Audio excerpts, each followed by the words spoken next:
The Wild Robot, Chapter 21. The Introduction. There was an hour each morning in the dim light of dawn when all the island animals were safe.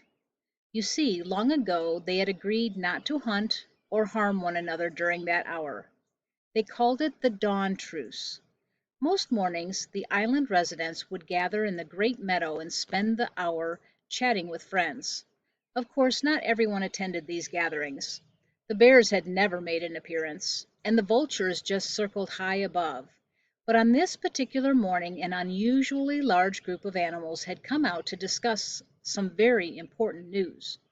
"Settle down, everyone, I have something to say," Swooper the owl hooted to the crowd from the lowest branch of a dead tree.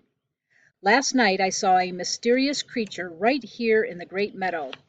It seemed to be covered in grass, so I couldn't get a good look at it, but I think it may have been the monster." Looks of concern swept over the crowd. "What was the creature doing?" said Dart the weasel. "It was speaking," said Swooper. "It kept repeating the same words over and over again, but each time it sounded a little different. At first it sounded like a cricket, and then it sounded like a raccoon, and then it sounded like an owl." "What was it saying?" said Digdown the groundhog.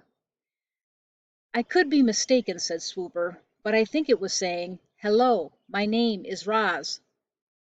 The crowd began to chatter. "Just where was this creature?" said Fink the fox.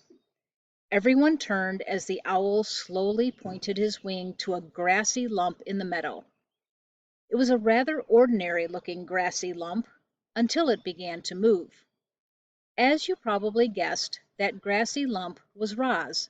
She had been there the whole time, camouflaged, watching, listening, and with all the animals looking at her, she decided to introduce herself.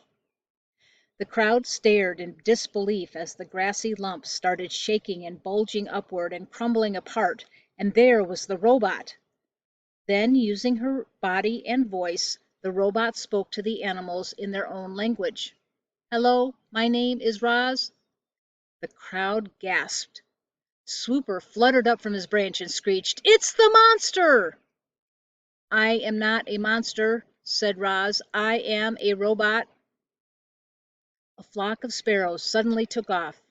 "Leave us alone!" squeaked Dart as she crouched low in the grass. "Return to whatever horrible place you've come from." "I come from here," said Roz. "I have spent my whole life on this island." "Why haven't you spoken to us sooner?" screeched the owl from higher up in the tree. "I did not know the animal language until now," said the robot. Crown Point the buck had heard enough, and he slipped into the forest with his family. "So what do you want from us?" growled Fink.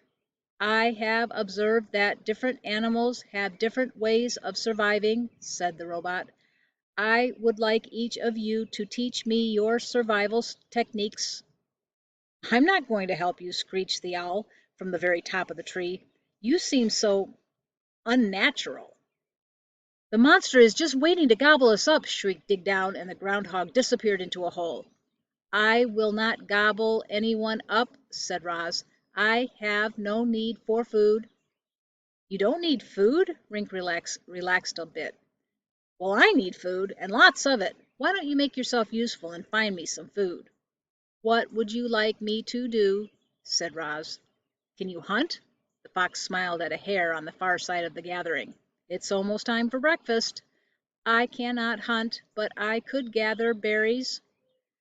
The fox's smile disappeared. "Berries? I'm hungry for meat, not berries. Good luck to you, Roz. You're gonna need it." And the fox trotted away.